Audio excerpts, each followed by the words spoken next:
Hello everyone, welcome back all of you to आपका अपना channel biology bytes.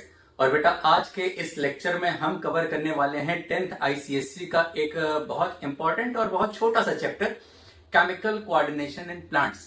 यानी कि प्लांट्स में कैसे केमिकल्स के कोऑर्डिनेशन के थ्रू चीजें हो रही होती हैं, उनकी ग्रोथ हो रही होती है, वो किसी स्टिमुलस के प्रति रिस्पॉन्स कर रहे होते हैं। दुनिया भर की बातें इसमें पढ़ेंगे। हाल फिलहाल इस चैप्टर में कौन कौन से टॉपिक हमें कवर करने हैं सामने लिखे हुए हैं। सबसे पहले हम लोग इस चैप्टर का इंट्रोडक्शन समझेंगे, और जब हम इसका इंट्रोडक्शन समझ रहे होंगे तब हमें पता लगेगा कि कुछ टर्म्स की नॉलेज होना हमें जरूरी है। फिर हम उन टर्म्स के बारे में सीखेंगे, जैसे स्टिमुलाई क्या होता है, जिसको हम लोग स्टिमुलस के नाम से भी जानते हैं, रिस्पॉन्स क्या होता है, लोकोमोशन क्या होता है, मूवमेंट क्या होता है।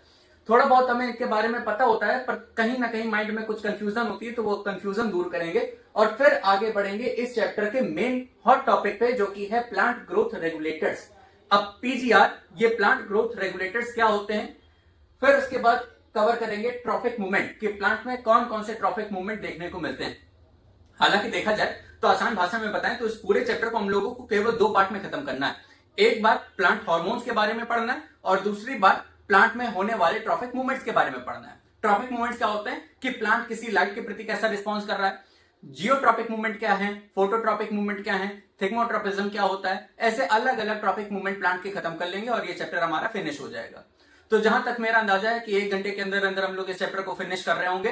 तो आप अपने साथ नोट्स लेके बैठिएगा, नोट्स बोल रहा हूं, पेन और पेंसिल लेके बैठिएगा, इसके नोट्स साथ साथ बनाते जाइएगा। मैं बोर्ड में जो भी बातें लिखूं वो बातें नोट करते जाइएगा। और बेटा, ये एक ऐसा चैप्टर है ना जो थोड़ा सा इंफॉर्मेटिव है। इंफॉर्मेटिव का मतलब ये है कि इसमें कुछ इंफॉर्मेशन है जो आपको लर्न करनी है। क्योंकि जब आप प्लांट हार्मोन्स के बारे में पढ़ोगे तो हर हार्मोन्स का अपना अपना अलग अलग फीचर होता है जो प्लांट में वो शो कर रहा होता है। कई बार क्या होता है कि कुछ हार्मोन्स के फीचर आपस में रिलेट कर रहे होते हैं, हम कंफ्यूज हो जाते हैं कि ऑक्सिन क्या कर रहा था, जिबरलिन क्या कर रहा था। इस कंफ्यूजन को दूर करने के लिए एक ही चीज करनी है आपको कि नोट्स को सीक्वेंस से बनाते जाइएगा। जो इन्फॉर्मेशन मैं यहां लिखूं उसको प्रॉपर नोट करते जाइएगा, जो मैं मुंह से आपको बोल रहा हूं उसको प्रॉपर सुनते जाइएगा। और आपके पास सेलिना की बुक होगी, मोस्टली वही चल रही होती है, बालाजी होगी या कोई और पब्लिशर की भी होगी, तो उस बुक को सामने रखिएगा और एक एक लाइन रीड करते हुए चलिएगा साथ साथ। जैसे हम लोगों ने एक टॉपिक फिनिश किया, आप उसको बुक में रीड कर लीजिएगा, ये आपका चैप्टर फिनिश हो जाना है। मतलब ऐसा समझिए कि इसकी कोई ऐसी हार्ड लैंग्वेज है ही नहीं जिसके लिए मैं बहुत ज्यादा डेप्थ में जाके बताना पड़े। आप बुक की रीडिंग से भी इस चैप्टर को खत्म कर सकते हो, पर कुछ जो बेसिक डिफरेंस है वो हम इस लेक्चर में समझेंगे, सीखेंगे। ठीक है, तो आप ये टॉपिक्स को एक बार देख लीजिए और हम लोग चालू करते हैं इस चैप्टर को अपने इंट्रोडक्शन वाले पार्ट से। समझते हैं कि इस चैप्टर का मतलब क्या है। तो चलिए बेटा, समझते हैं इस चैप्टर का इंट्रोडक्शन वाला पार्ट। और इस चैप्टर के इंट्रोडक्शन को इस चैप्टर के नाम से ही समझने की कोशिश करते हैं। केमिकल कोऑर्डिनेशन इन प्लांट्स, यानी कि प्लांट्स के अंदर उसके ऑर्गन्स के बीच में कैसे कोऑर्डिनेशन हो रहा होता है। पहले तो ये समझो कि किसी भी ऑर्गेनिज्म के अंदर, किसी भी लिविंग ऑर्गेनिज्म के अंदर कोऑर्डिनेशन का होना जरूरी क्यों है। हमारी बॉडी देखो, हमारी बॉडी प्लांट से ज्यादा डिफरेंशिएटेड है। ह्यूमन बॉडी प्लांट से ज्यादा डिफरेंशिएटेड होती है। हमारी बॉडी के अंदर ऑर्गन सिस्टम पाए जाते हैं जो सारे अलग अलग फंक्शन को रन कर रहे होते हैं। जैसे डाइजेस्टिव सिस्टम डाइजेशन में मदद कर रहा है, रेस्पिरेटरी सिस्टम रेस्पिरेशन में मदद कर रहा है, एक्सक्रीटरी सिस्टम चीजों को एक्सक्रीट आउट कर रहा है। हर चीज के लिए एक स्पेसिफिक सिस्टम बना हुआ है जो आपस में वर्क कर रहा है। और इन सारी ही सिस्टम को कौन कंट्रोल कर रहा है? हमारा ब्रेन। यानी हमारा ब्रेन जो है वो इन सारे ऑर्गन्स के बीच में एक कोऑर्डिनेशन सेट कर रहा है कि सब साथ में मिलजुल के काम कर सकें, ताकि वो काम अच्छे से या स्पेसिफिक तरीके से हो सके। ऐसे ही आप प्लांट के बेसिस पे समझते हैं। प्लांट इतने ज्यादा डिफरेंशिएटेड नहीं होते हैं कि उनके अंदर ऑर्गन सिस्टम पाया जाए। उनके अंदर हर फंक्शन को परफॉर्म करने के लिए अलग अलग ऑर्गन होता है, या ये कह लो कि हर ऑर्गन अपना फंक्शन खुद से ही कर रहा होता है। अगर जाइलम का काम है वाटर को ट्रांसपोर्ट करना, तो उसमें और कोई फिर पार्टिसिपेट नहीं करेगा, जाइलम अपना काम कर रहा है। अगर स्टोमेटा का काम है ट्रांसपीरेशन करना, साथ में गैसेस एक्सचेंज करना, तो वो स्टोमेटा कर रहा है। यानी हर ऑर्गन अपना एक स्पेसिफिक फंक्शन परफॉर्म कर रहा है। तो अब इसको थोड़ा सा बैक जाके समझते हैं और ये समझते हैं कि जब प्लांट की ग्रोथ हुई थी तो उस प्लांट की ग्रोथ में क्या हमारे मेरिस्टेमेटिक नाम के टिश्यू ने खुद को डिवाइड करके प्लांट के अलग अलग ऑर्गन बनाए थे। तो अब एक बार जरा खुद सोचने की कोशिश करो कि जब वो मेरिस्टेमेटिक के सेल आपस में डिवाइड कर रहे होंगे और वो एक ऑर्गन में बदल रहे होंगे, तो क्या इसके लिए उनको आपस में कोऑर्डिनेट नहीं करना पड़ा होगा? भाई, अगर सेल डिवाइड कर रहा है, जब तक उनके बीच में कोऑर्डिनेशन नहीं होगा तब तक उसको कैसे पता लगेगा कि उसको डिफरेंशिएट होकर कौन सा ऑर्गन बनाना है। यानी कि एक प्लांट की जब ग्रोथ हो रही होती है तो उस ग्रोथ के दौरान उसको एक कोऑर्डिनेशन की नीड पड़ती है। अब हमारी बॉडी में इस कोऑर्डिनेशन को सेट करने वाला तो हमारा ब्रेन होता है, पर क्या प्लांट के अंदर ऐसा कोई पार्ट होता है? क्या प्लांट के अंदर ब्रेन होता है? क्या प्लांट के अंदर कोई नर्वस सिस्टम होता है? नहीं। तो प्लांट के अंदर ये ऑर्गन्स के बीच का कोऑर्डिनेशन कौन सेट कर रहा होता है? प्लांट के अंदर उसकी ग्रोथ को कौन रेगुलेट कर रहा होता है? प्लांट अगर एनवायरमेंट में प्रेजेंट किसी स्टिमुलस के प्रति रिस्पॉन्स कर रहा है तो ये कौन कंट्रोल कर रहा होता है? तो ये सारी चीजें जब हम समझते हैं तो हमें पता लगता है कि प्लांट के अंदर ब्रेन तो नहीं होता है, पर हाँ कुछ केमिकल्स बन रहे होते हैं जो इन सारी चीजों के लिए रिस्पॉन्सिबल होते हैं या ये सारी चीजें कंट्रोल कर रहे होते हैं। कंफ्यूज तो नहीं हो? हमने केवल इतना बताया कि जनरली किसी भी ऑर्गेनिज्म के अंदर उसके ऑर्गन्स के बीच में कोऑर्डिनेशन सेट करने के लिए उनका ब्रेन होता है, उनका नर्वस सिस्टम होता है, जिसको हम लोग न्यूरल कोऑर्डिनेशन के नाम से जानते हैं। न्यूरल कोऑर्डिनेशन क्या करता है कि आपके अलग अलग ऑर्गन को ये मैसेज देता है कि आपको मिलजुल के काम करना है और इस टास्क को कंप्लीट करना है। पर ऐसा कोई न्यूरल कोऑर्डिनेशन या नर्वस सिस्टम हमें प्लांट के अंदर देखने को नहीं मिलता है, क्योंकि वो उतना ज्यादा डिफरेंशिएटेड नहीं, वो इतना ज्यादा हायर कैटेगरी से बिलोंग नहीं करते हैं। तो फिर प्लांट के अंदर क्या ग्रोथ नहीं होती? बिल्कुल होती है।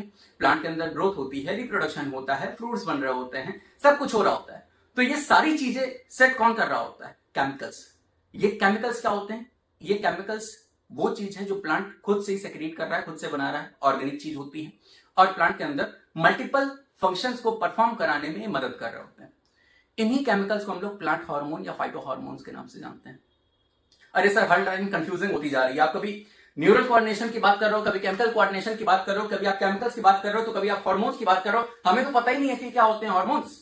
नहीं पता? जान जाओगे। थोड़ा सा पेशेंस रखो, जैसे जैसे लेक्चर आगे बढ़ता जाएगा सारे टर्म क्लियर होते जाएंगे। अभी हाल फिलहाल बस इतना समझो कि अगर एक प्लांट को अपनी लाइफ में सारे फंक्शन परफॉर्म करने हैं, अच्छे से ग्रो करना है, हर स्टिमुलस के अगेंस्ट रिस्पॉन्स करना है, तो ये सारी चीजें सेट करने के लिए उनके अंदर कुछ स्पेसिफिक केमिकल्स बन रहे होते हैं, जिन केमिकल्स को हम लोग प्लांट हार्मोन्स के नाम से जानते हैं। क्या ये हार्मोन हमारी बॉडी में नहीं है? हैं बेटा, हम हायर कैटेगरी के ऑर्गेनिज्म है, हमारी बॉडी के अंदर न्यूरल कोऑर्डिनेशन भी होता है, केमिकल कोऑर्डिनेशन भी होता है। यानी हमारी बॉडी के ऑर्गन्स ब्रेन के लेवल पे भी कंट्रोल किए जा रहे हैं और हमारी बॉडी की चीजें हार्मोन के लेवल पे भी कंट्रोल करी जाती हैं। आपने देखा होगा कि जब आपकी प्यूबर्टी की एज आती है तो आपकी बॉडी में हार्मोनल चेंजेस हो रहे होते हैं, और हार्मोनल चेंजेस आपकी बॉडी में वो चेंज लाते हैं जो होते तो स्लो हैं पर लॉन्ग लास्टिंग है। जैसे कि अब मान लो कि न्यूरल कोऑर्डिनेशन का एक एग्जांपल समझते हैं। आपने कोई चीज छुई, आपको गर्म लगी, आपने हाथ हटाया, तो ये सारी चीजें कैसे पता लगी? आपके ब्रेन ने आपको कमांड दिया कि ये चीज गर्म है, इससे आपको नुकसान हो सकता है, अपना हाथ हटा लीजिए।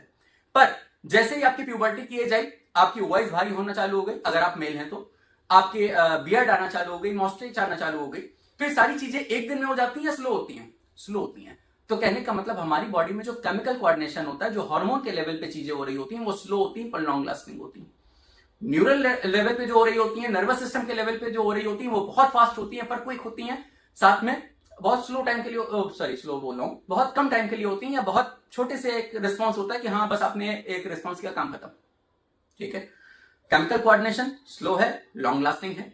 न्यूरल कोऑर्डिनेशन फास्ट है पर बहुत छोटे वक्त के लिए है। इतनी बात समझ में आई? हाल फिलहाल हम केमिकल कोऑर्डिनेशन इन प्लांट पढ़ रहे हैं, जिसमें हमें ये पढ़ना है कि प्लांट के अंदर कुछ केमिकल बन रहे होते हैं जो प्लांट के अंदर अलग अलग चीजों को कंट्रोल कर रहे होते हैं। इन्हीं केमिकल्स को हम लोग प्लांट हार्मोन्स के नाम से जानते हैं, और प्लांट हार्मोन को थोड़ा सा डिस्टिंग्विश करने के लिए एक नया शब्द दे दिया जाता है, फाइटो हार्मोन्स। हमारे अंदर भी हार्मोन्स होते हैं, प्लांट के अंदर भी हार्मोन्स होते हैं, इसीलिए उनके हार्मोन्स को एक अलग से शब्द दे दिया गया, फाइटो हार्मोन्स। ठीक है। तो क्या लिखा हुआ इंट्रोडक्शन में कि chemical coordination in plant is essential because plant lack nervous system. Chemical coordination plant के अंदर क्यों जरूरी है? क्योंकि प्लांट के अंदर नर्वस सिस्टम नहीं होता है। दे यूज प्लांट हार्मोन और phytohormones as a chemical messenger to regulate growth, development, response to environmental changes, ensuring survival, reproduction, adaptation। यानी कि ये हार्मोन्स, ये फाइटो हार्मोन्स क्या कर रहे होते हैं? ये केमिकल मैसेंजर हैं जो प्लांट की ग्रोथ को रेगुलेट कर रहे हैं, साथ में प्लांट की डेवलपमेंट को देख रहे हैं, प्लांट एनवायरमेंट के स्टिमुलस के अगेंस्ट रिस्पॉन्स कर पाए, उसके लिए केमिकल रिस्पॉन्सिबल है, साथ में उनके सर्वाइवल के लिए, रिप्रोडक्शन के लिए, एडेप्टेशन के लिए, इन सारी चीजों के लिए ये केमिकल यानी ये प्लांट हार्मोन ही रिस्पॉन्सिबल होते हैं। तो कुल मिला के एक बात तो हमें समझ में आ गई कि इस पूरे चैप्टर में हमें जिस मेन बात पे चर्चा करनी है वो क्या है? हमारे प्लांट हार्मोन्स यानी फाइटो हार्मोन्स। अब अगले स्लाइड पे चलते हैं और ये समझते हैं कि क्या होते हैं हार्मोन्स, क्या होता है स्टिमुलस, क्या होता है उसके अगेंस्ट रिस्पॉन्स करना, क्या होता है लोकोमोशन, क्या होता है मूवमेंट। अच्छा, लोकोमोशन मूवमेंट क्यों समझना है ये समझते हो? देखो, हमारा न्यूट्रिशन टाइप अलग है, हम लोग हेटेरोट्रॉपिक ऑर्गेनिज्म है, हम दूसरे पर डिपेंड है अपने खाने के लिए, तो हमें लोकेट करना पड़ता है खुद को एक जगह से दूसरी जगह ताकि हम अपने फूड को इकट्ठा कर पाए। पर प्लांट के सीन में कहानी अलग होती है। प्लांट क्योंकि ऑटोट्रॉफिक न्यूट्रिशन शो करते हैं तो वो प्रोड्यूसर्स में आते हैं, वो अपना खाना खुद से प्रोड्यूस करते हैं, किसी पर डिपेंडेंट नहीं होते हैं, तो उनको लोकेट नहीं करना पड़ता एक जगह से दूसरी जगह। लोकोमोशन और मूवमेंट में फर्क समझ में आता है। अगर आपकी मूवमेंट आपको एक जगह से दूसरी जगह डिस्प्लेस कर दे तो वो लोकोमोशन है। अभी मैं आपसे बात कर रहा हूं, मैंने अपना हाथ हिलाया, ये मूवमेंट है, लोकोमोशन है, ये मूवमेंट है। पर अगर आपसे बात करते करते मेरे पैर मूव करें और पैर के मूवमेंट से मेरी पोजीशन चेंज हो जाए, तब यही मूवमेंट क्या कहलाती है? लोकोमोशन कहलाती है। तो हमने समझाया कि प्लांट को अपने फूड के लिए इधर उधर टहलना नहीं पड़ता है, इधर उधर जाना नहीं पड़ता है, तो उनके अंदर एज सच लोकोमोशन देखने को नहीं मिलता है, पर मूवमेंट तो देखने को मिलती है। आपने सुना होगा सनफ्लावर का जो मतलब पेड़ होता है, उसमें जो उसका फ्लावर होता है उसकी डायरेक्शन हमेशा सन की तरफ होती है, यानी वो लाइट के प्रति सेंसिटिव होता है। आपने छुई मुई का पेड़ देखा होगा, जिसको छूते ही उसकी पत्तियां विल्ट कर जाती, सिकुड़ जाती, श्रिंक कर जाती हैं। तो अगर प्लांट ये सारे रिस्पॉन्स शो कर रहा है तो यानी यहां किसी चीज का तो पार्टिसिपेशन है। अब दिमाग में ये भी पता है, मतलब हमें ये भी पता है कि प्लांट के अंदर कोई दिमाग नहीं है, कोई ब्रेन नहीं है, कोई नर्वस सिस्टम नहीं है, और हमें ये भी दिख रहा है कि हम जो स्टिमुलस प्लांट को दे रहे हैं उसके अगेंस्ट वो रिस्पॉन्स भी कर रहा है। तो ये रिस्पॉन्स कहां से आया? इन्हीं केमिकल्स की वजह से, इन्हीं केमिकल कोऑर्डिनेशन की वजह से। समझ में आ रहा है? इंट्रोडक्शन चैप्टर का समझ में आया कि हमें क्या पढ़ना है इस चैप्टर में? तो इसको नोट कर लीजिए, फिर आगे समझते हैं कि वो छोटे छोटे टर्म क्या होते हैं। हार्मोन क्या होता है हमारा, लोकोमोशन मूवमेंट क्या होता है, साथ में और क्या पढ़ना था? लोकोमोशन मूवमेंट हो गया, हार्मोन हो गया, स्टिमुलस और रिस्पॉन्स क्या होता है, इतनी चीजें कवर करते हैं। हाँ तो बेटा बढ़ते हैं आगे और समझते हैं कि जिस स्टिमुलस और रिस्पॉन्स की बात हम लोग कर रहे थे, ये एक्चुअली में क्या होता है। देखो बहुत सिंपल सा है, बहुत ज्यादा कॉम्प्लिकेटेड नहीं करना है, बस इतना समझो। स्टिमुलस क्या होता है? हर वो चीज जो आपके बिहेवियर में चेंज लाए, हर वो चीज जो आपके बिहेवियर में चेंज लाए, वही आपके लिए क्या होती? स्टिमुलस होती है। अब ये फिजिकल टच भी हो सकता है कि जैसे मैंने आपको टच किया तो आप उसके प्रति रिस्पॉन्स करोगे, स्टिमुलस। मैंने आपको आवाज दी, आप सुनने के लिए अपनी नेक का मूवमेंट शो करोगे, स्टिमुलस है। आपको कोई स्मेल मिली, आपको उस स्मेल से आपका बिहेवियर चेंज हो गया। आप कहोगे सर स्मेल से कैसे बिहेवियर चेंज हो सकता है? अरे स्मेल स्वेटिंग की भी होती है और स्मेल डीओ की भी होती है। एक मूड को अच्छा कर देती है, एक मूड को खराब कर देती है। हो रहा है बिहेवियर में चेंज कि नहीं? हाँ, तो कहने का मतलब क्या है कि स्मेल हो, टच हो, कुछ भी हो, एक्सटर्नल एनवायरमेंट में हो या बॉडी के इंटरनल लेवल पे हो, अगर कोई चीज आपके बिहेवियर को ट्रिगर कर रही तो क्या होती है? स्टिमुलस होती है। और ये स्टिमुलस मिलते ही इस स्टिमुलस के अगेंस्ट आप जो रिस्पॉन्स शो करते हो वही क्या कहलाता है? रिस्पॉन्स कहलाता है। रिस्पॉन्स कैसे हो सकता है? जैसे मानो कि कोई गर्म चीज आपने टच करी, अब टच करते ही उसकी जो हॉटनेस है ये क्या बनी आपके लिए? स्टिमुलस। ये स्टिमुलस ब्रेन तक सिग्नल पहुंचाएगा कि आपने जिस चीज को टच किया, जिस ऑब्जेक्ट को टच किया, ये गर्म है, आपको अपना हाथ हटा लेना चाहिए। तो ब्रेन बदले में सिग्नल देगा कि हाथ को हटाइए, तो हाथ की मसल्स बैक मूवमेंट शो करेंगी और वो हाथ पीछे हट जाएगा। तो जो आपकी हाथ की मसल ने मूवमेंट शो करी है, उस स्टिमुलस मिलने के बाद ये क्या है? रिस्पॉन्स। और जो मसल मूवमेंट शो करती है स्टिमुलस के बाद, उस मसल को इफेक्टर मसल बोला जाता है। इफेक्टर मसल मतलब कि यहां पर ही इफेक्ट शो हो रहा है उस स्टिमुलस का। तो स्टिमुलस और रिस्पॉन्स में थोड़ा थोड़ा फर्क समझ में आ रहा है। लिखा क्या हुआ है? लिखा है स्टिमुलस इज एनी चेंज और सिग्नल इन एन इंटरनल और एक्सटर्नल एनवायरमेंट। ये हमारे अंदर से भी हो सकता है और हमारे बाहरी एनवायरमेंट से भी मिल सकता है। That triggers a behavioural reaction in an organism. जो आपके बिहेवियर रिएक्शन को ट्रिगर करे किसी ऑर्गेनिज्म के अंदर, वही क्या कहलाता है? स्टिमुलस कहलाता है। जैसे एग्जांपल में टचिंग हॉट स्टोव, स्टोव जानते हो ना बेटा, चूल्हा, टचिंग हॉट स्टोव या स्मेलिंग फूड। अब यहां पर स्मेलिंग फूड इसीलिए मैंने ऐड किया है ताकि आपके दिमाग में ये मिसकंसेप्शन ना बैठे कि केवल किसी चीज का फिजिकल टच होना ही स्टिमुलस कहलाता है। कोई स्मेल हो, कोई भी चीज हो जो आपके बिहेवियर को ट्रिगर कर सके, वही क्या कहलाती है? स्टिमुलस कहलाती है। ये बात समझ में आ रही? तो अगली बात हम लोग रिस्पॉन्स पढ़ते हैं कि रिस्पॉन्स क्या होता है। रिस्पॉन्स में लिखा हुआ द स्पेसिफिक ऑब्जर्वेबल रिएक्शन। किसी ऑर्गेनिज्म का उस स्टिमुलस के अगेंस्ट जो स्पेसिफिक रिएक्शन होगा, वही रिएक्शन क्या कहलाएगा? रिस्पॉन्स कहलाएगा। तो the specific observable reaction such as muscle contraction, glandular secretion and behavioural change as a result of stimulus is called response. अगर बेटा कोई वाकई में इसको ध्यान से पढ़ रहा होगा तो वो एक चीज में अटकेगा, ग्लैंडुलर सेक्रीशन का नाम यहां पर क्यों लिखा है? रिएक्शन के दौरान, मतलब अगर हमें कोई स्टिमुलस मिला तो उसमें हम जो रिएक्शन शो कर रहे हैं वही रिस्पॉन्स। अब इस रिस्पॉन्स में ग्लैंडुलर सेक्रीशन कहां से आ गया? भाई ग्लैंड्स का सेक्रीशन तो बॉडी के इंटरनल लेवल पे डिपेंड करता है ना। फिर ये यहां पर रिस्पॉन्स में क्यों लिखा हुआ है, तो इसको समझने की कोशिश करना। क्या कभी ऐसा हुआ है कि आपके केवल थॉट में कोई फूड आया हो अच्छा जो आपको पसंद है, या किसी अच्छे फूड की आपको स्मेल मिली हो, और स्मेल मिलते ही आपका सलाइवेशन स्टार्ट हो गया हो, यानी आपके मुंह में पानी आने लगा हो। सुना भी होगा कि बताशे देखते ही मुंह में पानी आने लगा। अरे कहने का मतलब क्या है कि कोई फूड है जो आपको पसंद है, केवल उसका नाम सुन के या उसका टेस्ट मुंह में आ जाए या उसके थॉट्स बनने लगे या उसकी स्मेल हमें मिल जाए, तो ये सारी स्टिमुलस के अगेंस्ट क्या होने लगता है? सलाइवेशन होने लगता है। सलाइवेशन का मतलब कि मुंह में सलाइवा का सेक्रीशन होने लगता है। और सलाइवा कौन बना रहा होता है? Salivary gland. तो वो ग्लैंड का सेक्रीशन हुआ ना, तो ग्लैंडुलर सेक्रीशन उस स्टिमुलेंस के रिस्पॉन्स में आया कि नहीं आया? आया। समझ में आया क्यों यहां पर लिखा हुआ है ग्लैंडुलर सेक्रीशन? तो रिस्पॉन्स में ग्लैंडुलर सेक्रीशन हो या मसल का कॉन्ट्रैक्शन हो या किसी ऑर्गेनिज्म का कोई बिहेवियर चेंज हो, ये सारी चीजें किसमें आती हैं? रिस्पॉन्स में आती हैं। तो आई होप आपको स्टिमुलस और रिस्पॉन्स दोनों बातें समझ में आई होंगी। अब हमने पहले भी चर्चा करी है, हम फिर से बता दे रहे हैं कि हमारा लोकोमोशन और मूवमेंट क्या होता है।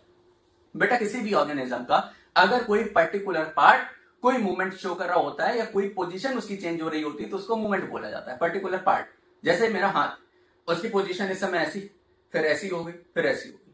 पोजीशन चेंज हो रही है पर ऑर्गेनिज्म की हो रही कि ऑर्गेनिज्म के किसी पर्टिकुलर पार्ट की हो रही? पर्टिकुलर पार्ट की हो रही। तो जब किसी ऑर्गेनिज्म के एक हिस्से की पोजीशन चेंज होती है तो उसको हम लोग क्या बोलते हैं? मूवमेंट।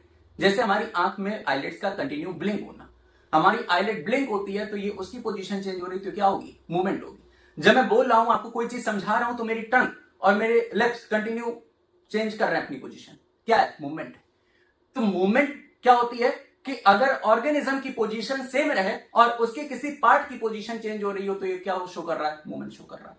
पर अगर कोई ऑर्गेनिज्म कुछ ऐसी वॉलेंट्री मूवमेंट शो करे, वॉलेंट्री मूवमेंट का क्या मतलब होता है कि हम अपने विलिंगली किसी पार्ट को मूव कर रहे हैं और उस पार्ट को मूव करने से हमारी ही पोजीशन चेंज हुई जा रही है, यानी पूरे ऑर्गेनिज्म की पोजीशन चेंज हो जा रही है, तब वो मूवमेंट क्या कहलाता है? लोकोमोशन। यानी कि क्या हम ये कह सकते हैं कि all locomotions are movement but all movements are not locomotion. बात समझ पा रहे हो कि आप जितना भी लोकोमोशन शो कर रहे हो वो मूवमेंट की वजह से है, पर आप जितने भी मूवमेंट शो कर रहे हो उसकी वजह से लोकोमोशन होगा, ये जरूरी है कि नहीं? नहीं, ऐसा कोई जरूरी नहीं है। मतलब आप जितने भी मूवमेंट शो कर रहे हो उसकी वजह से लोकोमोशन हो, ये जरूरी नहीं है। पर आप अगर लोकोमोशन शो कर रहे हो तो वो जरूर मूवमेंट की वजह से ही हुआ होगा। इसलिए क्या लाइन याद रखनी है कि all locomotions are movement but all movements are not locomotion. बात समझ में आ रही है?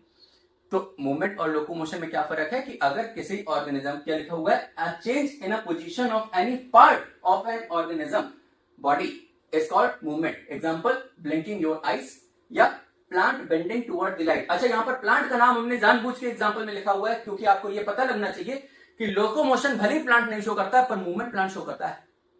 समझ रहे हो? प्लांट मूवमेंट शो करता है। क्या लिखा हुआ है एग्जांपल में? Plant bending toward the light. Light की तरफ प्लांट का बेंड हो जाना, ये भी तो मूवमेंट है भाई। उसका किसी पार्ट ने पोजीशन चेंज करी तो क्या है? मूवमेंट है। अब लाइट उसके लिए क्या हो गई? स्टिमुलस। बेंडिंग क्या हो गई? रिस्पॉन्स हो गया। और ये फिनोमिना क्या हो गया? ये मूवमेंट हो गया। समझे? सारी चीजें आपस में रिलेट करती हैं। फिर लोकोमोशन में क्या लिखा है? Locomotion is a specific type of voluntary movement. It is a specific type of voluntary movement that result in the translocation of entire body. Translocation, जो लोकेशन को चेंज कर दे, ऐसी मूवमेंट जो किसी पूरी बॉडी की ऑर्गेनिज्म की पूरी बॉडी की लोकेशन को चेंज कर दे, तो क्या कहलाएगी? लोकोमोशन कहलाएगी। एग्जांपल, वॉकिंग और रनिंग। अभी मैं वॉक कर रहा हूं तो मेरी वॉकिंग में पोजीशन चेंज हो रही है कि नहीं हो रही है? बिल्कुल हो रही है। तो ऐसी मूवमेंट जो मेरी पूरी बॉडी की पोजीशन को चेंज कर दें, वो मूवमेंट्स क्या कहलाती हैं? लोकोमोशन कहलाती हैं। क्या आपको स्टिमुलस समझ में आया, रिस्पॉन्स समझ में आया, लोकोमोशन समझ में आया, मूवमेंट समझ में आया? ये चार बातें समझ ली तो एक बात और एक्स्ट्रा समझ लो। देखो, मेरे पास बोर्ड में स्पेस नहीं है तो अब मैं लिख नहीं पाऊंगा। मैं एक चीज समझाने जा रहा हूं जो आपको खुद से नोट करनी है। हार्मोन्स। हार्मोन्स क्या होते हैं? इतनी देर से मैं आपको केवल यही समझा रहा हूं कि हमारी बॉडी जो है वो स्टिमुलस के अगेंस्ट रिस्पॉन्स करती है क्योंकि हमारे पास नर्वस सिस्टम है। भाई, आपको कोई चीज गर्म लग रही है, ठंडी लग रही है, ये चीज कैसे महसूस हुई? आपके दिमाग ने आपको सिग्नल दिए कि भैया ये गर्म है, हाथ हटा लो, ये ठंडा है, ये ऐसा है, ये मतलब ये चुभ रहा है आपको। मतलब जो भी आप चीज महसूस कर पा रहे हो, हर वो चीज जो आप महसूस कर पा रहे हो किसकी वजह से कर पा रहे हो? क्योंकि हमारे पास नर्वस सिस्टम है। नर्वस सिस्टम है, ब्रेन है, जिसके अगेंस्ट हम रिस्पॉन्स कर रहे हैं। पर प्लांट्स में भी ये स्टिमुलस और रिस्पॉन्स की कहानी होती है, पर उनके पास नर्वस सिस्टम नहीं होता है। तो इतना समझो कि ऐसा नहीं है कि प्लांट में हर चीज के अगेंस्ट वो रिस्पॉन्स करता है, हर स्टिमुलस के अगेंस्ट वो रिस्पॉन्स करता है, ऐसा जरूरी नहीं है। पर हाँ, कुछ ऐसे स्पेसिफिक स्टिमुलस होते हैं जिसके अगेंस्ट प्लांट भी रिस्पॉन्स करता है। क्यों? क्योंकि उसके पास नर्वस सिस्टम भले ना हो पर कुछ केमिकल्स ऐसे होते हैं जो उसको ये रिस्पॉन्स शो करने में मदद करते हैं। और जिन केमिकल्स की हम लोग बात करते हैं, केमिकल्स क्या होते हैं? Plant hormones. अब हार्मोन चाहे प्लांट के हो चाहे एनिमल के हो, यानी ह्यूमन बॉडी के हो, हार्मोन तो हार्मोन है और हार्मोन के बारे में हमें पता होना चाहिए। तो हार्मोन क्या होता है? सबसे पहले तो ये समझो कि हार्मोन एक केमिकल है। क्या है? केमिकल। हार्मोन की डेफिनेशन लिखना, बोल रहा हूं, डेफिनेशन नोट करना। Hormone is a non nutrient chemical. Hormone is a non nutrient chemical produce in trace amount and act as a intercellular messenger. ठीक है, या इंट्रासेलुलर मैसेंजर। मतलब समझे? एक बार पॉज करके वीडियो को रिवाइंड करके वापस से डेफिनेशन नोट कर लेना, मैं मतलब समझा रहा हूं। हार्मोन एक केमिकल होता है। अब नॉन न्यूट्रिएंट केमिकल का क्या मतलब है कि ये कोई न्यूट्रिएंट नहीं है। जो न्यूट्रिएंट आप पढ़ते हो ना, carbohydrate, fat, protein, vitamin, mineral, ये ऐसा कोई न्यूट्रिएंट नहीं है, पर एक केमिकल सोर्स है। हार्मोन एक ऐसा केमिकल है जो हमारी बॉडी में कुछ पर्टिकुलर ग्लैंड्स बना रही हैं, जो दो सेल्स के बीच में मैसेंजर की तरीके काम करता है, यानी कि मैसेज कन्वे करने का काम करता है। अब हार्मोन का काम कोई स्पेसिफिक नहीं होता है, तो वो हमारे ब्लड में फ्लो कर रहा होता है और ब्लड में जाके बॉडी के अलग अलग हिस्से को कंट्रोल कर रहा होता है।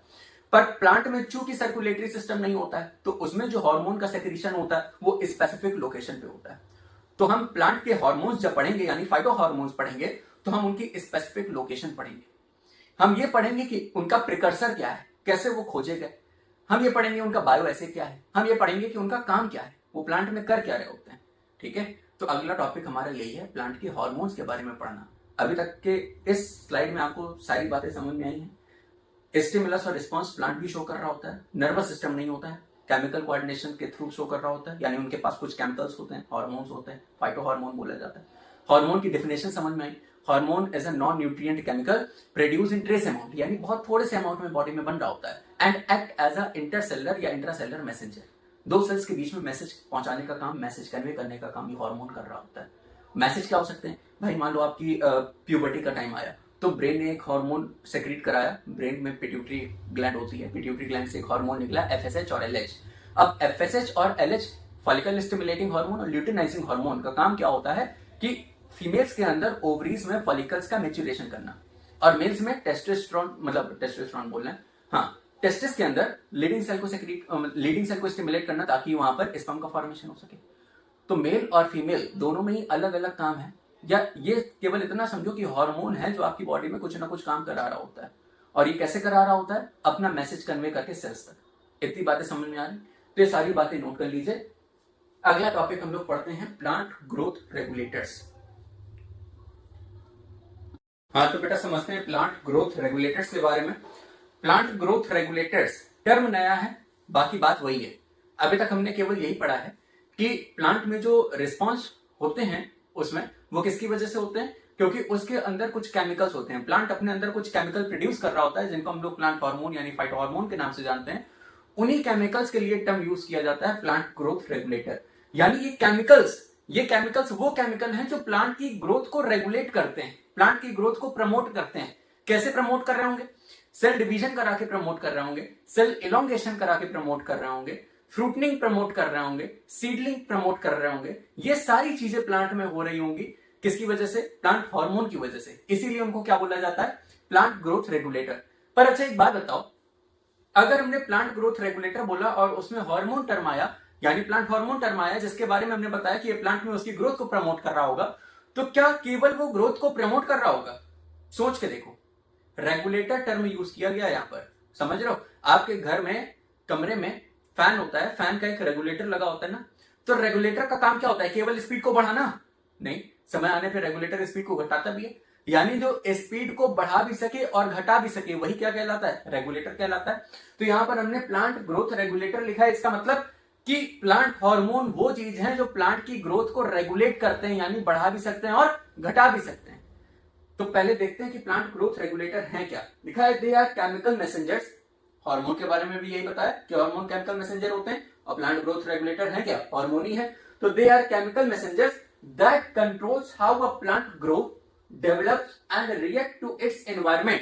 हमने क्या बताया था कि स्टिमुलस के अगेंस्ट रिस्पॉन्स कराने वाले भी कौन होते हैं? हार्मोन ही होते हैं। तो वो भी किस इसमें लाइन आ गई कि ये वो मैसेंजर्स हैं जो उसमें क्या कंट्रोल कर रहे हैं? प्लांट में ग्रो कैसे करेगा, डेवलप कैसे करेगा और रिएक्ट कैसे करेगा एनवायरमेंट के अगेंस्ट। यही क्या होते हैं? Plant growth regulator. अब प्लांट ग्रोथ रेगुलेटर प्लांट की ग्रोथ को प्रमोट भी करते हैं और इनहिबिट भी करते हैं। इसी आधार पर ये पीजीआर प्लांट ग्रोथ रेगुलेटर दो तरीके के होते हैं, प्लांट ग्रोथ प्रमोटर और प्लांट ग्रोथ इनहिबिटर। ठीक है। प्लांट ग्रोथ प्रमोटर यानी वो हार्मोन जो ग्रोथ को प्रमोट कर रहे हैं वो कौन कौन से होते हैं? ऑक्सिन होता है, जिबरेलिक एसिड या इसी को जिबरलिन भी बोला जाता है, और तीसरा है साइटोकाइनिन। और वहीं अगर प्लांट ग्रोथ इनहिबिटर की बात करें तो उसमें एब्सिसिक एसिड और इथाइलिन आ जाता है। एब्सिसिक एसिड को एबीए भी बोला जाता है। और इथिलीन के बारे में एक बात याद रखना कि this is the only plant hormone which is gaseous in nature, यानी कि इथिलीन एकमात्र ऐसा प्लांट हार्मोन है जो गैसियस नेचर का होता है। अब एक बात हमें बहुत अच्छे से पता है कि मैंने यहाँ पर पीजीपी और पीजीआई का फुल फॉर्म नहीं लिखा है, तुमने भी नहीं लिखा होगा, तुमने भी इसको पीजीपी पीजीआई लिख के छोड़ दिया होगा। अरे भूल जाओगे बाद में, लिख ले प्लांट ग्रोथ प्रमोटर और प्लांट ग्रोथ इनहिबिटर, लिख लो बेटा, वरना बाद में रिवाइज करोगे फिर याद नहीं आएगा, फिर वीडियो खोलोगे फिर देखोगे क्यों, काम पड़ा रहोगे, एक बार में लेके खत्म करो। प्लांट ग्रोथ, हमने क्या बताया कि प्लांट ग्रोथ रेगुलेटर जो हार्मोन्स होते हैं ये प्लांट की ग्रोथ को रेगुलेट भी करते हैं, प्रमोट भी करते हैं और साथ साथ इनहिबिट भी करते हैं। तो अगर प्रमोट कर रहे हैं तो उनको क्या बोला जाता है? पीजीपी, प्लांट ग्रोथ प्रमोटर, और इनहिबिट कर रहे हैं तो क्या बोला जाता है? PGI, plant growth inhibitor. जो रेगुलेट प्रमोट कर रहे होते हैं उसमें किसका किसका नाम आ जाता है? ऑक्सिन, जिबरेलिक एसिड यानी जिबरलिन और साइटोकाइनिन। तीन हार्मोन ऐसे हैं जो प्लांट की ग्रोथ को प्रमोट कर रहे हैं। वहीं दो प्लांट हार्मोन ऐसे हैं जो उसकी ग्रोथ को इनहिबिट कर रहे हैं, जिसमें पहला है एब्सिसिक एसिड और दूसरा है इथिलीन। बेटा थोड़ा सा हायर क्लासेस में जाओगे तो आपको पता लगेगा कि इथिलीन नाम का हार्मोन केवल ग्रोथ को इनहिबिट ही नहीं कर रहा होता है, प्रमोट भी कर रहा होता है, पर मैक्सिमम काम उसका इनहिबिटरी की तरीके होता है, इसलिए उसको प्लांट ग्रोथ इनहिबिटर में रखा जाता है। क्या बताया कि इथिलीन का काम पीजीपी की तरीके भी है, पीजीआई की भी तरीके है, यानी वो प्रमोट भी कर रहा है और इनहिबिट भी कर रहा है, पर मैक्सिमम टाइम पर वो इनहिबिट करता है, इसलिए उसका रोल कहां पर लिखा जाता है? प्लांट ग्रोथ इनहिबिटर में लिखा जाता है। ठीक है, तो हमने बातों बातों में ये पढ़ लिया कि प्लांट में 5 तरीके के हार्मोन पाए जाते हैं जिनके बारे में हमें पढ़ना है। हमने क्या पढ़ा? हमने प्लांट ग्रोथ रेगुलेटर्स के बारे में पढ़ा जो प्लांट हार्मोन्स होते हैं, फाइटो हार्मोन भी बोला जाता है। ये फाइटो हार्मोन्स 5 तरीके के होते हैं, ऑक्सिन, जिबरलिन, साइटोकाइनिन और abscisic acid, ethylene. Auxin, gibberellin, cytokinin, abscisic acid, ethylene, 5 तरीके के प्लांट हार्मोन होते हैं। इनमें से कुछ हार्मोन ऐसे होते हैं जो प्लांट की ग्रोथ को प्रमोट कर रहे होते हैं, वहीं कुछ हार्मोन ऐसे होते हैं जो प्लांट की ग्रोथ को इनहिबिट कर रहे होते हैं। ठीक है, अब प्लांट की ग्रोथ को जो प्रमोट कर रहे हैं वो कौन होते हैं? ऑक्सिन होता है हमारा, जिबरलिन होता है, साइटोकाइनिन होता है। और वहीं जो प्लांट की ग्रोथ को इनहिबिट कर रहा है वो कौन होता है? हमारा एब्सिसिक एसिड होता है और इथिलीन होता है। एब्सिसिक एसिड और इथिलीन, ये हमने 2 तरीके के हार्मोन पढ़े, जो एक है जो ग्रोथ को प्रमोट कर रहा है, एक है जो ग्रोथ को इनहिबिट कर रहा है। टोटल 5 तरीके के हार्मोन हमें पढ़ने हैं प्लांट में।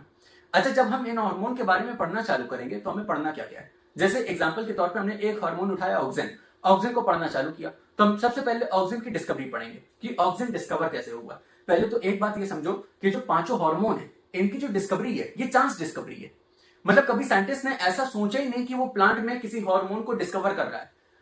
साइंटिस्ट हमेशा किसी दूसरे काम पर काम कर रहा होता था और चांसली यानी एक्सीडेंटली उससे ये प्लांट हार्मोन डिस्कवर होते चले गए। एक हुआ, फिर दूसरा हुआ, तीसरा हुआ और अंत में पूरे 5 हार्मोन हैं जो प्लांट के ऐसे ही एक्सीडेंटली रिसर्च में डिस्कवर हो गए। ठीक है, तो ये इन सारी की डिस्कवरी कैसी है? एक्सीडेंटल डिस्कवरी है। तो हम किसी भी हार्मोन में पहले उसकी डिस्कवरी पढ़ेंगे, फिर ये पढ़ेंगे उसका टेस्ट क्या है, हम कैसे टेस्ट करें प्लांट में, वो कौन सा टेस्ट है जिससे हमें पता लगेगा कि ये हार्मोन प्लांट में पाया जा रहा है। तीसरा, साइट ऑफ सिंथेसिस। हमने आपको क्या बताया था कि हमारी बॉडी में जो हार्मोन बन रहा होता है वो ब्लड में आ जाता है। ब्लड एज अ ट्रांसपोर्टिव फ्लूइड हमारे बॉडी में प्रेजेंट है जो हार्मोन को एक जगह से दूसरी जगह ट्रांसपोर्ट कर रहा होता है, पर ऐसा कोई भी ट्रांसपोर्टिव फ्लूइड, कोई भी सर्कुलेटरी सिस्टम प्लांट में नहीं पाया जाता है, जिसकी वजह से वहां पर जो हार्मोन होते हैं वो किसी पर्टिकुलर साइट पर ही बन रहे होते हैं, यानी जिसका जहां पर काम होता है वो वहीं पर ही उसकी सिंथेसिस हो रही होती है। तो जब हम हार्मोन पढ़ना चालू करेंगे तो उसमें पढ़ेंगे डिस्कवरी क्या है उसकी, हम पढ़ेंगे उसमें टेस्ट क्या क्या है उसके, यानी कि उस हार्मोन के लिए क्या टेस्ट किए जा सकते हैं। फिर तीसरा पढ़ेंगे साइट ऑफ सिंथेसिस, वो हार्मोन बन कहां पर है, उसकी सिंथेसिस कहां पर हो रही है। और फिर पढ़ेंगे एग्जांपल्स, उस हार्मोन के एग्जांपल क्या क्या है। और लास्ट में पढ़ेंगे उसका रोल, सबसे ज्यादा महत्वपूर्ण क्या है उसका रोल। तुमसे जो पूछा जाएगा, तुमसे जो जिसमें वो तुम्हें कंफ्यूज कर सकता है वो क्या है, हार्मोन के रोल। क्योंकि अब तुम ये देखो ऑक्सिन, जिबरलिन और साइटोकाइनिन तीनों ही प्लांट की ग्रोथ को प्रमोट कर रहे हैं। कैसे? अगर तीनों ही प्रमोटर हैं, एक होगा जो सेल में डिवीजन करा रहा होगा, एक होगा जो सेल में इलोंगेशन करा रहा होगा, ऐसे करके उसमें कंफ्यूजन थोड़ा आ जाता है, पर कोई नहीं, जब एक एक करके रोल पढ़ेंगे तो सब समझ में आ जाएगा। ठीक है, अभी के लिए इसको नोट करो और फिर इसके बाद हम लोग आगे पढ़ते हैं और सीधा ऑक्सिन से स्टार्ट करते हैं। सीक्वेंस में गड़बड़ाना नहीं, याद रखना कि हम लोग हार्मोन पढ़ रहे हैं। इस चैप्टर में केमिकल कोऑर्डिनेशन इन प्लांट में केमिकल टर्म हार्मोन के लिए यूज किया गया है और हार्मोन 5 तरीके के हैं पूरे प्लांट में। 3 हैं जो प्रमोटर हैं, 2 हैं जो इनहिबिटर हैं। इन 5 को खत्म कर लिया तो हमारा एक मेजर हिस्सा खत्म हो जाएगा प्लांट इस चैप्टर का, जिसको हम लोग प्लांट हार्मोन के नाम से जानते हैं, और फिर एक और पार्ट बचेगा जिसमें हम लोग ट्रॉपिक मूवमेंट के बारे में पढ़ेंगे। तो एक एक करके पहले पांचों हार्मोन खत्म करते हैं, फिर ट्रॉपिक मूवमेंट पढ़ते हैं और चैप्टर दी एंड हो जाएगा। तो चलिए बेटा चालू करते हैं अपना एक एक करके हार्मोन। पहला है ऑक्सिन। ऑक्सिन के बारे में पढ़ने से पहले याद करो हमने आपको क्या बताया। हमने कहा कि आपको किसी भी हार्मोन को पढ़ने के लिए उसकी कुछ बातें पढ़नी है। पहला उसकी डिस्कवरी, दूसरा उसके एग्जांपल्स, तीसरा उसका टेस्ट, उसको हम कैसे टेस्ट कर सकते हैं, चौथा साइट ऑफ सिंथेसिस, वो कहां पर सिंथेसाइज हो रहा है, कहां बन रहा है, पांचवा उसका रोल, इसका रोल क्या है। ये मेन बातें हमें हर हार्मोन के बारे में पढ़नी है, और जब हम रोल पढ़ेंगे ना तो ऐसे 6 से 7 रोल हर हार्मोन के बारे में पढ़ेंगे। ठीक है, तो पहले स्टार्ट करते हैं ऑक्सिन। अब ऑक्सिन की डिस्कवरी अगर हम आपको सलीना की बुक के हिसाब से बताएं तो बहुत छोटी सी है, मतलब उसमें केवल इतना लिख दिया कि FW वेंट नाम के साइंटिस्ट थे, इन्होंने ऑक्सिन को पहली बार डिस्कवर किया 1928 के अराउंड, और ये इसका जो नाम रखा वो एक ग्रीक वर्ड के अकॉर्डिंग रखा, दैट्स इट, इतना ही। पर अगर हम इसकी हिस्ट्री जानने की कोशिश करें तो हमने आपको एक बात बताई थी कि जितने भी प्लांट हार्मोन हैं ये सब एक्सीडेंटली डिस्कवर हुए हैं। एक्सीडेंटली डिस्कवर होने का मतलब कि साइंटिस्ट काम किसी और चीज पे कर रहा था और डिस्कवर ये हार्मोन हो गया, इसको बोलते हैं एक्सीडेंटल डिस्कवरी। तो समझते हैं कि ऑक्सिन की एक्सीडेंटल डिस्कवरी कैसे हुई। दो साइंटिस्ट थे बेटा, चार्ल्स डार्विन और फ्रांसिस डार्विन। ये दोनों ही साइंटिस्ट एक कैनेरी ग्रास पे वर्क कर रहे थे, और कैनेरी ग्रास पे क्या वर्क कर रहे थे, वो ये देख रहे थे कि कैनेरी ग्रास की जो शूट टिप है, ये शूट टिप लाइट पड़ते ही बेंड हो जाती है। क्या बताया कि डार्विन साहब कैनेरी ग्रास को ऑब्जर्व कर रहे थे और उन्होंने कहा कि जैसे इसकी शूट टिप पर लाइट पड़ती है, लाइट की तरह बेंड हो जाती है। अब दिमाग में ये आया कि ये बेंडिंग क्यों हो रही है। जब एक्सपेरिमेंट करते गए तो बाद में पता लगा कि जैसे ही इसमें लाइट पड़ती है ना तो इसकी टिप पे कोई केमिकल सिंथेसाइज होने लगता है, जिसकी वजह से ये बेंडिंग शो कर रही होती है। अब इनने ये बात बता दी, FW वेंट साहब है। FW वेंट साहब ने कहा कि क्या ये बात जरूरी है कि वो जो केमिकल वहां पर बन रहा है लाइट की वजह से, उसकी वजह से ही बेंडिंग हो रही है। अगर हमें ये जानना है तो क्यों ना ऐसा किया जाए कि बेंडिंग होने पर जो केमिकल बन रहा है इसको एक्सट्रैक्ट कर लें और फिर किसी प्लांट पे आर्टिफिशियली ये केमिकल इंजेक्ट कराएं, तब जब उस पर लाइट ना पड़ रही हो, और फिर देख लेंगे अगर केमिकल ही रिस्पॉन्सिबल होगा बेंडिंग के लिए तो प्लांट भी बेंडिंग शो करने लगेगा लाइट के बिना पड़ेगी, क्योंकि हमने वो केमिकल उस पर दे दिया। तो यही काम FW वेंट साहब ने किया, और उन्होंने कहा कि जिस केमिकल की तुम चर्चा कर रहे हो हम इसको एक्सट्रैक्ट करके देखेंगे।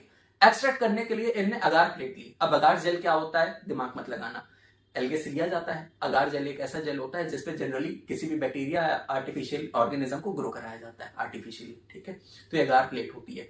अब अगार प्लेट उन्होंने ग्लास स्लाइड पे ली और जो कोरोनरी ग्रास की टिप थी ना वहां पर उस प्लेट को इंसर्ट कर दिया। ठीक है, इंसर्ट कर दिया। अब होगा क्या, जब वहां पर केमिकल बनेगा तो एक केमिकल आके इकट्ठा हो जाएगा इसी अगार प्लेट पे। काम कौन कर रहा है, FW वेंट साहब कर रहे हैं। तो वही हुआ, कैनेरी ग्रास की टिप पर उन्हें अगार प्लेट लगा दी, लाइट पड़ी, केमिकल बना होगा, केमिकल की वजह से बेंडिंग भी हुई, और वो केमिकल कहां आके इकट्ठा हो गया, अगार प्लेट पे आके इकट्ठा हो गया। अगार प्लेट को उन्हें निकाल लिया, निकाल के उस केमिकल को आइसोलेट कर लिया, और इस आइसोलेटेड केमिकल को उन्हें एक नई कैनेरी ग्रास पे डाला जहां पर लाइट नहीं पड़ रही थी, और उन्होंने क्या देखा कि जैसे ही ये केमिकल डाला तो उसमें बेंडिंग होने लगी। यानी यहां से एक बात ये पक्की हो गई कि ये जो केमिकल है इस पे ही ये पावर है कि इसको बेंड करा रहा है, ये टिप को बेंड करा रहा है। बाद में इस केमिकल के बारे में काम पता लगे, मतलब इसके रोल जानने की कोशिश करी तो पता लगा कि ये जो केमिकल है ये हार्मोन है प्लांट का, जिसका नाम ऑक्सिन है, जो जनरली प्लांट में ग्रोथ को प्रमोट करता है। जनरली प्लांट में ग्रोथ को प्रमोट करता है। इतनी बात समझ में आ रही। अब चूंकि लास्ट में FW वेंट साहब ने इसको आइसोलेट किया था तो नाम ऑक्सिन की डिस्कवरी में इनका ही आता है, FW वेंट साहब का। बाकी डार्विन साहब ने इसको पहली बार खोजना चालू किया था, और खोजना ऑक्सिन को नहीं चालू किया था, वो तो बस ये जानना चाह रहे थे कि लाइट पड़ते ही ये कैनेरी ग्रास की टिप बेंड क्यों करती है। और एक्सीडेंटली क्या डिस्कवर हो गया, ऑक्सिन डिस्कवर हो गया। इतनी बात समझ में आ रही। तो ऑक्सिन की डिस्कवरी में क्या लिखा हुआ है, first time isolated by FW Went from Avena sativa plant, Avena sativa plant in the year 1928। और इसके लिए जो टेस्ट होता है ना बेटा, वो टेस्ट होता है अवीना कोलियोप्टाइल कर्वेचर टेस्ट। अब ये टेस्ट का नाम चाहो तो याद रखना, ना चाहो तो नहीं याद रखना। मतलब क्या, अवीना प्लांट है, कोलियोप्टाइल जो शूट टिप होती है इसको कोलियोप्टाइल बोल दिया जाता है। कर्वेचर टेस्ट, अगर उसमें कर्वेचर आ रहा है, बेंडिंग आ रही है, तो वहां यही ऑक्सिन की टेस्टिंग है कि अगर अवीना नाम के प्लांट में उसकी टिप पर बेंडिंग शो हो रही है तो बेंडिंग कौन करा रहा होगा, ऑक्सिन करा रहा होगा। यही ऑक्सिन के लिए एक टेस्ट। एग्जाम्पल की बात करें तो एग्जाम्पल हमारी बुक में केवल एक दिया हुआ है, इंडोल एसिटिक एसिड, पर हम आपको 3 नाम बताएंगे, indole acetic acid, indole butyric acid और NAA नैप्थलीन एसिटिक एसिड। इन 3 हार्मोन में IAA को सबसे ज्यादा याद रखना, क्योंकि नेचुरल यही तो ऑक्सिन पाए जाते हैं। प्लांट के अंदर जो नेचुरली बन रहे होते हैं ऑक्सीजन वो यही दो होते हैं, इंडोल एसिटिक एसिड और इंडोल ब्यूटारिक एसिड। पर जो लैब में मैन मेड सिंथेटिक ऑक्सीजन बनाया जाता है वो ये होता है नैप्थलीन एसिटिक एसिड, जिसका काम ऑक्सीजन की तरीके ही होता है।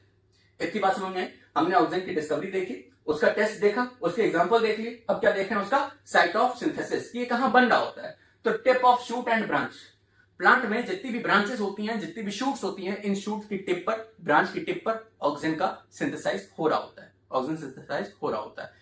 इसके बाद अब क्या पढ़ना है, ऑक्सीजन का रोल। ठीक है, अब रोल पढ़ लेते हैं, ऑक्सीजन खत्म हो जाएगा, फिर आगे मूव कर जाएंगे जिबरेलिन में या जिबरेलिक एसिड। तो इसको नोट कर लीजिए, फिर आगे बढ़ा जाए।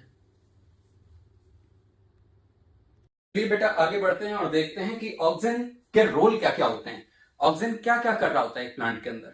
तो जैसा कि हमने आपको बताया कि हमें हर हार्मोन के 6 से 7 रोल पढ़ने हैं, तो इसमें भी 7 रोल लिखे हुए हैं, यही आपको पढ़ने हैं। तो ऑक्सीजन का पहला काम, ऑक्सीजन प्रमोट एपिकल डोमिनेंस। अभी क्या होता है एपिकल डोमिनेंस, एपिकल शब्द से समझ में आता है, एपिकल मतलब एपेक्स। किसी भी प्लांट में जो उसकी एपेक्स होती है, यानी उसकी जो टिप होती है, टिप पर ऑक्सीजन बन रहा होता है और वो एपिकल डोमिनेंसी को प्रमोट कर रहा होता है, यानी कि वो प्लांट में एपिकल ग्रोथ को प्रमोट कर रहा होता है।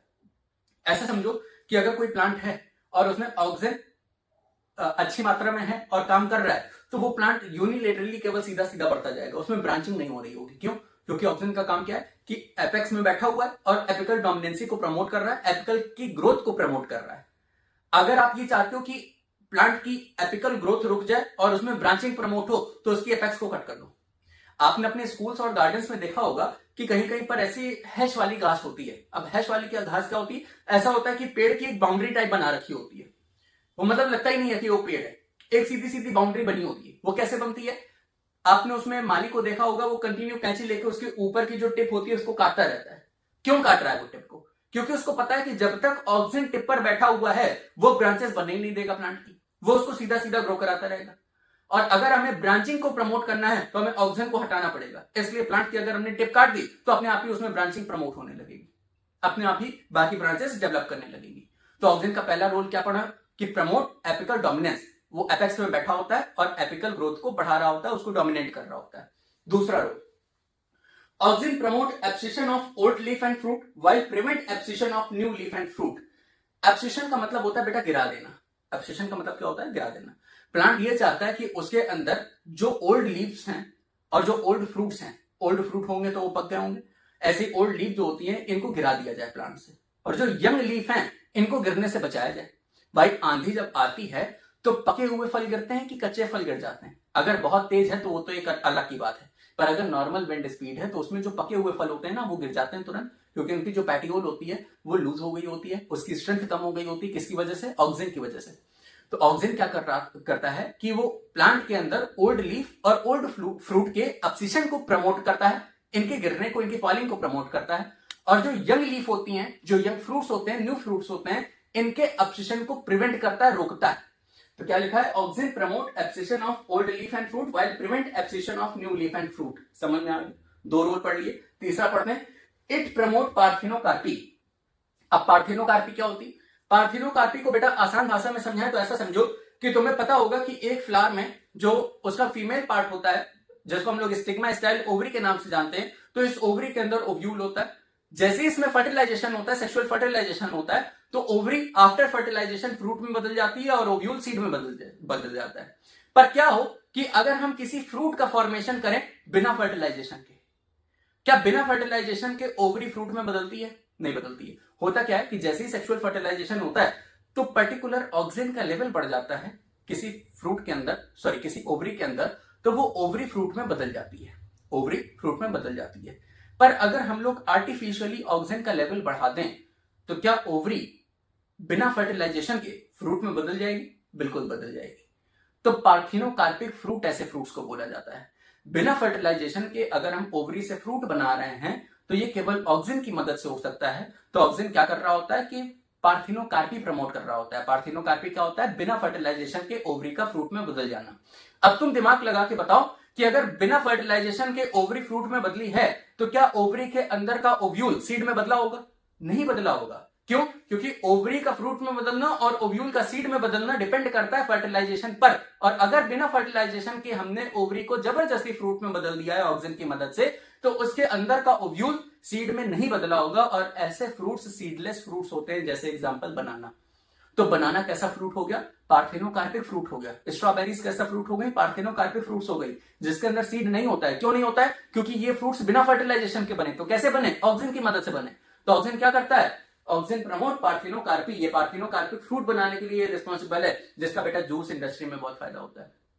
जो जूस इंडस्ट्री होती है, जिनको फ्रूट का जूस ही निकालना है, वो तो चाह ही रहे ना कि फ्रूट के अंदर सीड ना हो। भैया सीड होगा तो मशीन को उतनी मेहनत करनी पड़ेगी और उसमें पल्प कम होगा, जूस कम निकलेगा। सीड नहीं होगा, पल्प ज्यादा होगा, जूस ज्यादा होगा, मेहनत कम करनी पड़ेगी, एडवांस मशीनों की नीड कम पड़ेगी। तो जूस इंडस्ट्री में इसका अच्छा खासा यूज होता है। अगला रूल क्या है? ऑक्सीजन प्रमोट फ्लावरिंग इन पाइनएप्पल। बेटा पाइनएप्पल नाम का जो पेड़ होता है, इसमें फ्लावरिंग प्रमोट करने का काम ऑक्सीजन का ही होता है। इसको तो सीधा सीधा याद रखना है कि पाइनएप्पल नाम के पेड़ में, ट्री में ऑक्सीजन क्या कर रहा होता है? उसकी फ्लावरिंग को प्रमोट कर रहा होता है। अगला रूल क्या है? Oxygen promote rooting in stem cutting. अब तुमने पढ़ा है कि प्लांट में एसेक्सुअल रिप्रोडक्शन होता है। उसी एसेक्सुअल रिप्रोडक्शन का एक एग्जांपल है वेजिटेटिव प्रोपेगेशन। वेजिटेटिव प्रोपेगेशन का मतलब होता है कि प्लांट के किसी वेजिटेटिव पार्ट से दोबारा से एक नया प्लांट ग्रो कर देना, जिसको तुम आसान भाषा में स्टेम कटिंग भी बोलते हो। एक रोज का प्लांट है हमारे पास, हमने उसकी एक स्टेम कट करी और इसको एक नए प्लांट में लगा दिया, नए गमले में लगा दिया, तो इससे एक नया प्लांट आ गया। तो तुमने एक स्टेम से पूरा नया प्लांट बना दिया। तो क्या स्टेम जब वहां पर ग्रो कर रही होगी तो उसमें रूट्स आना चालू हुई होंगी? तो उसी स्टेम कटिंग में रूट्स लाने का काम कौन कर रहा होता है? ऑक्सीजन कर रहा होता है। तो क्या लिखा हुआ है कि oxygen promote rooting in stem cutting. अगर तुम किसी प्लांट में स्टेम कटिंग कर रहे हो तो वहां रूटिंग प्रमोट करने का काम किसका होता है? ऑक्सीजन का होता है।